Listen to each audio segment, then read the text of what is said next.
welcome to Sparked Realities. Again, I am Camille Castañeda, and this is our fifth episode. It is our fifth week, o diba? Kinakaya every week na makapag-provide.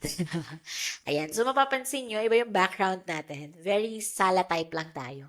Wala lang, nakikita ko rin siya from other podcasters na parang, parang mas comfy yun. Parang mas masarap or mas madali sigurong mag-share or mag-isip if medyo nasa comfortable, position. Kasi medyo formal yung naka-table tayo. Parang feeling ko interview, mas nakakaba ako. Alam mo yun? Ayan. So, let's begin. Ayan. So, for today's title, it is Being the Bigger Person. Ay, diba? Napaka-inspiring na. So, as we start, let's start it with a simple quote from Marcus Aurelius saying, "The best revenge is to be unlike him who performed the injury." O, diba? Napakaganda niya. So, for me, if I will interpret that quote, it is saying like, the best revenge is not always to inflict pain or to give back kung ano yung ibinigay nila sa atin na sakit, ganyan. But to grow, to improve yourself and be not like them.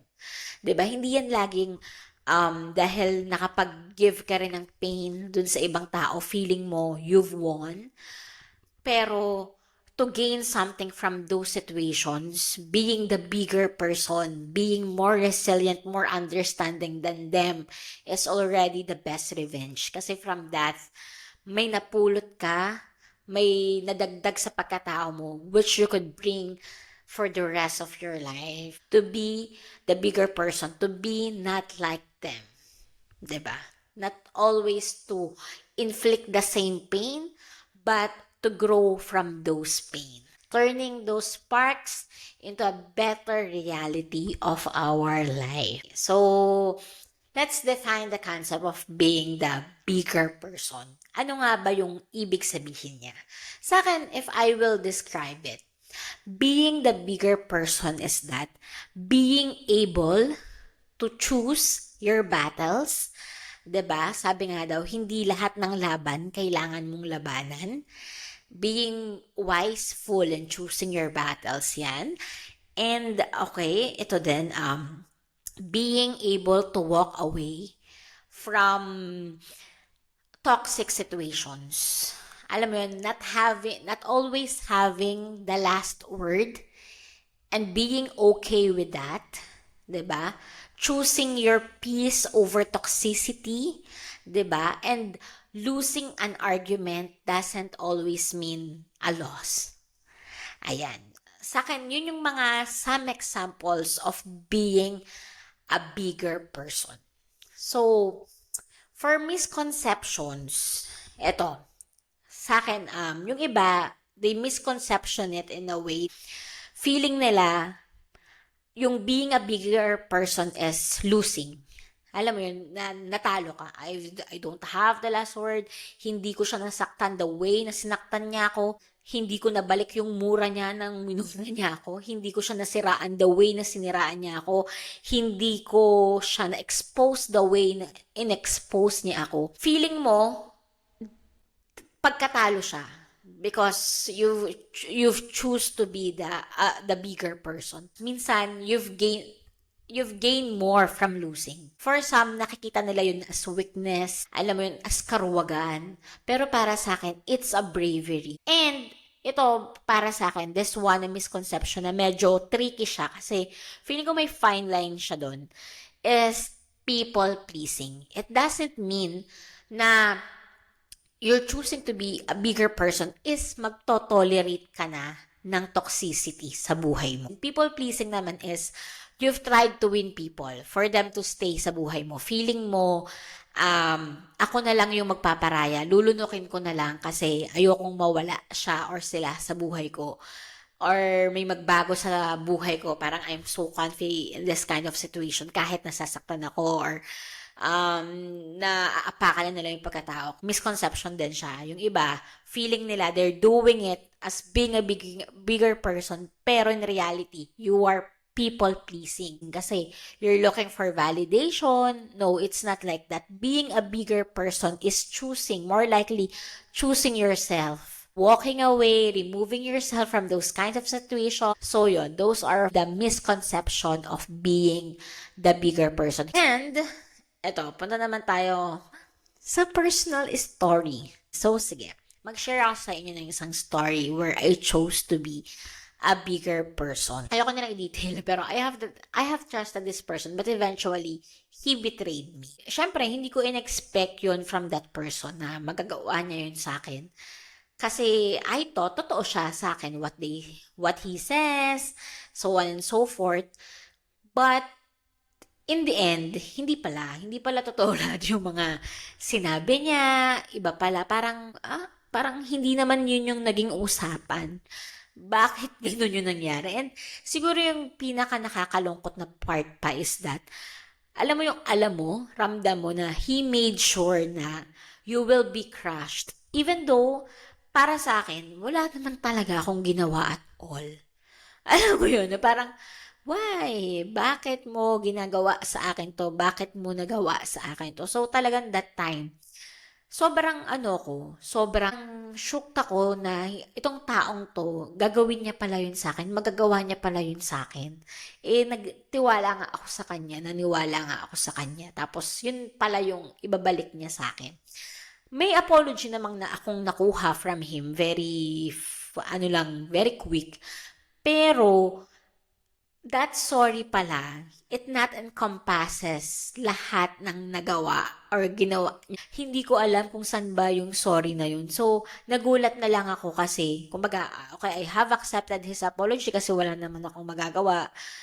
Tapos, ang dami pa pala. Kumbaga, he just say, okay, sorry, ganyan. Pero, ang dami pa palang nangyari behind na hindi ko alam. Sumambulat na lang sa akin. Tapos, andun pa yung part na somehow he's playing the victim pa. So, parang, may ganun ako na bakit? Bakit ganun? Kumbaga ako na nga yung na-betray. Ako na nga yung, alam mo, nag-sorry nga pero hindi naman pala talaga yun. May mga other nangyari pa pala. Tapos, siya pa yung victim. Siya pa yung may, alam mo yun, may other story around na ano. So, that time, ako yung nagawa ng masama. Ako yung na-betray. More likely, 'di ba? Yung siguro sabi ko nga kung mas bata-bata ako, siguro iba yung magiging ano ko, I will seek for answer pa. Bakit mo nagawa 'yun? But ito pala, akala ko ito lang. Ganyan. Or pwede akong mag-rant or kwento ko pa sa iba. Pero that time, I chose my peace. Yeah. I tried to be the bigger person, hindi para dun sa tao na nanakit sa akin, but para sa sarili ko. And I know that time, yun dun yung hinihingi sa akin ni Papa God na, anak, bitawan mo, ako na yung bahala. So, I chose na manahimik. Wala akong sinabi sa SOCMED. Hindi ko na rin sinik yung answers niya. Hindi ko na rin inalam. Hindi ko na inalam kung ano ba, so on so forth. I chose my peace. Nanahimik ako, ay iniwanan ko na lang kay Papa God na alam ko hindi niya ako pababayaan. Nag-proceed ako sa healing ko. May nakita nga akong isang sabi. Pagka kinagat ka ba nung ahas, hahanapin mo siya tapos tatanungin mo, ba't mo ako kinagat? 'Di ba? Hindi. Parang you'll look for the cure para dun sa nangyari. The venom, ganyan. So, yun yung ginawa ko that time. Instead of ibalik ko sa kanya, even I have all the right na magalit. Alam mo yun, mag-rant, hanapin yung sagot, bitter. Hindi ko na ginawa yun. Ginawa ko is, I let myself heal. Nanahimik na lang ako. I really, really did pray. Talagang sinik ko si God that time. Kasi I was crashing. Parang hindi ko naiintindihan that time na bakit ako, ba't nangyari sa akin? Kasi alam ko na I've been good to that person. Alam mo yun, na wala akong bad intention and hindi ko deserve what he did sa akin. Pero, yun nga, na-realize ko that time or naisip ko that time na kung hahanapin ko pa yung mga sagot, kung magiging bitter ako, hindi na rin naman maganda. Parang, for me, para saan pa, 'di ba? So yun, iniwan ko na lang kay God. I choose my peace quietly. Talagang walang nakakaalam. Less people, siguro yung iba lang is talagang close of my closest friends, family lang yung nakakaalam na nangyari yun. Ayun, I kept myself quiet until now. Maliban na. Yun, hinayaan ko na lang na gano'n, na nangyari yun sa akin. That time, siguro ang iniisip ko is that, yung betrayal kay Jesus Christ. Parang naisip ko, who am I to say na hindi dapat ako ganunin? Or something. That time, kung si Papa Jesus nga naranasan niya. So, okay, if this is a cross, this is my cross to carry, okay, daanan ko. So, yun, I entrusted God my life that time. That's the best way that I can do to help myself as well. So, yun, hindi madali, 'di ba? Parang nasa iyo, lalo na pag nasa iyo lahat ng right, ng chance, ng opportunity to rant, magano. Pero, para sa akin, it will ruin myself more, 'di ba? And putting more energy to that person pa is not worth it. Alam mo yun? Para sa akin, removing myself in that situation, removing myself away from him, removing my energy from him is my total revenge. Parang I know my heart, I know my intentions, and I know who I am. Hindi ako yung nawalan, ikaw yung nawalan. And mas maganda naman yung nangyari. Kasi from that, I could see na ang laki nung naging growth ko, realization and lesson ko in life. Ayan. So, yung naging outcome niya is that, dati, ganun din ako mapatol ako sa external factors. Parang yung old me talaga, magsisik pa ako ng answer sa ganong sitwasyon. Dadamihin ko pa siya, magrarant ako with other friends in a way that I could. Pero talagang, that time nakita ko yung resiliency ko and yung surrender ko kay God. So yun yung for me magandang nadulot nung sitwasyon na yun na natuto ako to walk away sa ganung sitwasyon instead na alam mo yun, mag-contemplate pa ako. So from that, mas maganda yung naging outcome. I could say na mas naging resilient ako as a person. And natuto rin ako to reflect na parang why this had happened sa akin. Di ba minsan, ang daling sabihin na, ay siya kasi masama kasi yung ugali niya. Or siya kasi ito siya. Pero minsan kasi, nalilimutan natin tanongin yung sarili natin. Tayo, ano yung contribution natin sa pangyayaring yun? Bakit tayo umabot sa ginanon tayo? Bakit umabot sa dumating yan sa buhay mo? So, yun yung isang bagay na natutunan ko na bakit I have attract this person, this kind of person sa buhay ko. Bakit hindi ko nakita yung red flags? Ba't ako nag-tolerate? Ba't ako nag-rush? So, nakita ko na, aside, yun yung pagkatao niya. Pero, ano yung pagkatao ko to attract and to tolerate this kind of person and to be attracted to this person. So, nakita ko yung mga bagay na hindi ko pa rin naaayos sa sarili ko. So, from there, nakakatuwa kasi, yun nga, nagkaroon ako ng safe boundary. Ay natutunan kong mag-self-validate na hindi siya laging from the outside.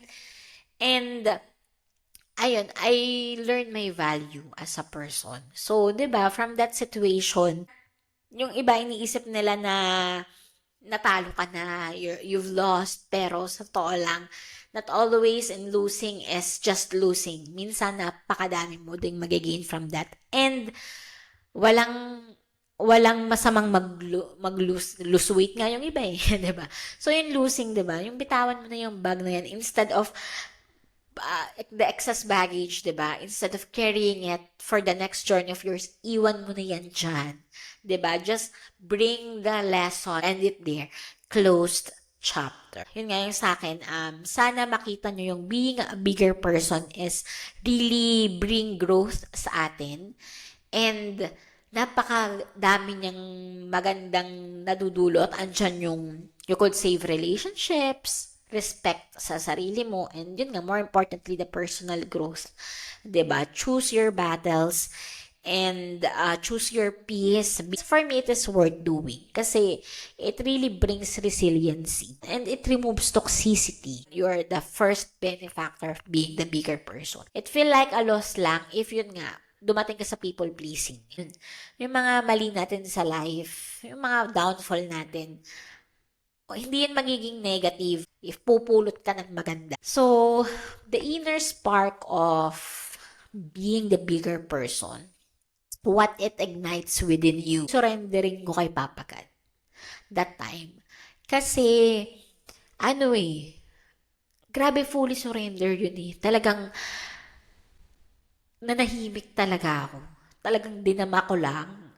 Ang dami. Feeling ko, that situation healed a lot of myself. Hindi lang because of that situation. Sabi ko nga siguro kaya medyo emotional din ako that time.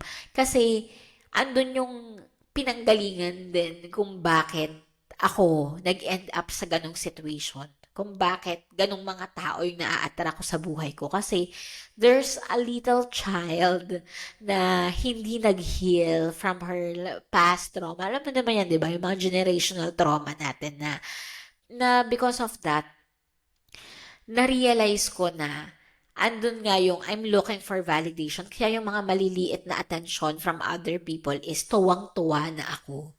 Namimiss, alam mo yun, hindi ko na nakikita yung other agendas nila or other persona nila kasi I am seeking for validation. I am seeking for attention. Concept ko na siya. I allow myself to heal. Ang dami kong na-realize. Mas natuto ako kasi since I chose to be quiet for a while, hindi naman ako totally na nag-detach from the world. Pero I allow myself to heal, to sit uncomfortably and just to think thoroughly dun sa mga nangyari. And from that, mas naintindihan ko yung sarili ko. And yun, it turned out na mas naging masaya ako sa buhay ko. Oh, grabe that situation. Ignites a lot of things. Pero siguro yung pinaka is that I've become closer to God. Definitely, those struggles could always make you be a better person. So, how it did shift to my reality? So, from that spark, natuto akong mag-surrender. Natuto ako na to heal myself first. That spark na what if iwan ko kay God yung control is now turned into my reality of peace. Let's end it with a Bible verse from Deuteronomy 31:6. Be strong and courageous. Do not be afraid or terrified because of them. For the Lord your God goes with you. He will never leave you nor forsake you. So again, guys, thank you for joining me and see you next week.